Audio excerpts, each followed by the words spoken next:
और भूपति दुखिया, रंक दुखी बपरीति हो। सुरपति यानी स्वर्ग का राजा, देवताओं का मालिक इंद्र भी दुखी। इंद्र का इतिहास पढ़ कर देख लो पुराणों में, सुख का सांस नहीं उसने। कभी राक्षसों के साथ झगड़ा हो रहा है, इंद्र स्वर्ग छोड़कर भाग गया, जंगल में जाकर गुजारा किया, राक्षसा ने राज ग्रहण कर लिया। कभी कुछ हो रहा है, कभी कुछ हो रहा है। तो कहने का भाव, भूपति दुखिया, पूरी पृथ्वी का राजा दुखिया। पुण्यात्माओं, एक छोटे से परिवार का मुखिया, एक व्यक्ति अपने परिवार के समस्याओं से कितना परेशान हो जाता है।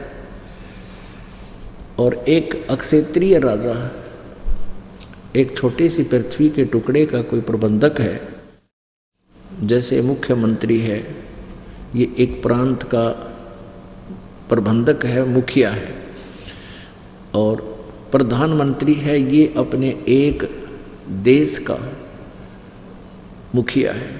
तो एक परिवार 5-7 परिवार के सदस्य हों और उसका मुखिया कितना परेशान, और ये पूरे क्षेत्र का ठेका ले रहा है, ये कितना सुखी होगा।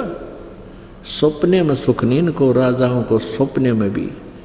ये तो हमने दिखाई दे हैं, आगे पाछे गाड़ी लाल बत्ती वाली, इनका पल्ला कुछ को ना। जब सुरपति दुखिया और भूपति दुखिया, रंक दुखी बपरीति हो, सारी पृथ्वी का राजा भी दुखिया। और रंक यानी गरीब तो स्वाभाविक दुखी, उसका तो है ही कष्ट। लेकिन जिनके पास परमात्मा की सत भक्ति है, परमात्मा की सत भक्ति है, वो सबसे सुखी और सबसे धनवान। परमात्मा कहते हैं, कबीर सब जग निर्धना, धनवंता ना कोय, और धनवंता सो जानिए जिस पर राम नाम धन होए। तो आप जी चाहे कितने निर्धन हो और किसी भी जाति मजहब से आप संबंध रखते हो, चाहे आप कितने ही धनवान यानी पैसे वाले हो और आप भक्ति ठीक कर नहीं रहे हो, तो आप निर्धन हो। वो अरबपति भी निर्धन है, खरबपति भी निर्धन है। और निर्धन तो वैसे भी मतलब माया से भी निर्धन तो है ही निर्धन, लेकिन जिसके पास राम नाम है, वो चाहे अरबपति है, खरबपति है, चाहे कंगाल है, वो वास्तव में धनवान है। तो कहने का भाव ये है कि हमारे पास ये धन होना चाहिए जो परमात्मा की भक्ति वाला, बाकी ये धन अपना नहीं है। बहुत से प्रमाण आपके सामने हैं, बहुत से प्रमाण है आपके सामने। हमारे इसी जीवन में बहुत से प्रमाण आप देख सकते हो। एक बहुत बड़ा इंडस्ट्रियल था, बहुत बड़ा धनवान, फैक्ट्री ला रहा था, और फिर मंत्री भी बन गया था, पैसे की कोई कमी नहीं थी। एक पलक में एक्सीडेंट हो गया और यहीं छोड़ कर चला गया सब कुछ। मंत्री, प्रधानमंत्री, ये भी एक पल में शरीर त्याग जाते हैं, दुर्घटना या किसी भी कारण से, एक्सीडेंट से, स्वाभाविक मृत्यु से।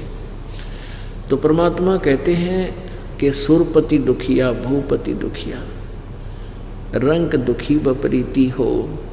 कहे कबीर और सब दुखिया, एक संत सुखी मन जीती है।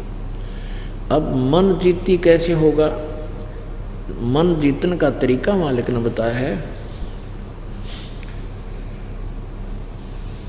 कि गुरु के वचन का पालन करें। गुरु जी आपको क्या बताएंगे? शराब, मांस, तम्बाकू, चोरी, ठगी, जारी, भाई किसी प्रकार का भी और बकवाद नहीं करनी। ये आपने मन जीतना पड़ेगा, और मन जीता जाएगा गुरु जी के आदेश तय। और गुरु जी के वचन का पालन नहीं करोगे, आपको आध्यात्मिक मार्ग में लाभ नहीं मिलेगा। और दूसरा आपको क्या बताया जाएगा ज्यों राखो त्यों ही रहूं, ज्यों राखो त्यों ही रहूं, हमरा के चारा, खाने जाद खरीद हूँ गुलाम तुम्हारा। परमात्मा की रजा में राजी रहना सीखना पड़ेगा अपने। परमात्मा चाहे किसी प्रकार भी आपको रखता है, चाहे भूखा रखता है, प्यासा रखता है, बाकी तो ये ऐसा नहीं होगा कि भूखा और प्यासा आपको रख ले भगवान, क्योंकि ये दयालु मालिक है। उसके बच्चे जो सही भक्ति पर लग रहे हैं वो भूखे प्यासे नहीं रह सकते हैं, उनकी परमात्मा को नींद नहीं आओ। फिर भी परमात्मा हमें याद दिलाना चाहते हैं, हम डिमांड करते हैं कोई बहुत बड़ी किसी वस्तु की, छोटी वस्तु की, और वो हमें नहीं मिल पा रही है। हम भक्ति साधना भी कर रहे हैं, तो अनजान व्यक्ति जिनको ज्ञान नहीं है वो अपनी सारी भक्ति का, सारे माइंड का जो ना जोर, सारी टेंशन इस बात पर ला देखे भगवान यो हो, ये लगा देता है, ये हो जा, मुझे ये वस्तु मिल जा, नौकरी मिल जाए या कोई और वस्तु मिल जाए। तो सुख प्राप्ति के लिए संत सुखी मन जीती हो। यदि हम किसी वस्तु को पाने का प्रयत्न कर रहे हैं और नहीं मिल रही है, तो ये सोचना चाहिए इसमें कोई हमारी भलाई है। परमात्मा जो करता है वो सही करता है। ये बातें हृदय में समानी पड़ेंगी, ये फार्मूले अपनाने पड़ेंगे इस इक्वेशन को सोल्व करने के लिए, कि परमात्मा जो करता है वो गलत नहीं करता। ठीक है, हमने अनजानों ने चाहे कति गलत लगता हो, क्योंकि हम जीव हैं। एक भक्त ने कथा सुनाई, वैसे भी ये कई जगह लिखा हुआ सर पुस्तकों में, कि एक राजा था और राजा का मंत्री, राजा और राजा का मंत्री ये दोनों ही पहले धार्मिक लोग होते ही थे। और वो एक स्वाभाविक बात है, जो उच्च पोस्ट प्राप्त होते हैं, राजा होते हैं, ये पिछले जन्मों की भक्ति साधना से ही होते हैं। इनके अंदर भगवान का थोड़ा बहुत डर बना ही रहता है। तो राजा को इतना विश्वास नहीं था प्रभु पे, लेकिन मंत्री जी को, मुख्य जो उसका मंत्री था, महामंत्री, उसको बहुत विश्वास था परमात्मा की एक एक वाणी पे। एक दिन राजा अपने खड्ग की, अपनी तलवार की धार चेक कर रहा था, किसी से बातें कर रहा था, और महामंत्री वहाँ खड़ा था। और उस महामंत्री से अन्य मंत्री जो थे वो बहुत चिढ़ते थे कि राजा इसको महत्व बहुत देता है। आगे पीछे से राजा के कान भी भरते थे कि ये महामंत्री आपका अच्छा नहीं है, ये आपका जो है हितैषी नहीं है, हमने इसके बारे में ऐसा सुना। लेकिन राजा नहीं मानता था, क्योंकि राजा ये मानता था कि धार्मिक आदमी है, भगत आदमी है, गलत नहीं हो सकता, ये ईर्ष्यावश बोल रहे हैं। तो एक दिन वो मंत्री, अन्य और महामंत्री और राजा खड़े थे और तलवार की धार को ऐसे वैसे हाथ लाकर यूँ चेक करते हैं।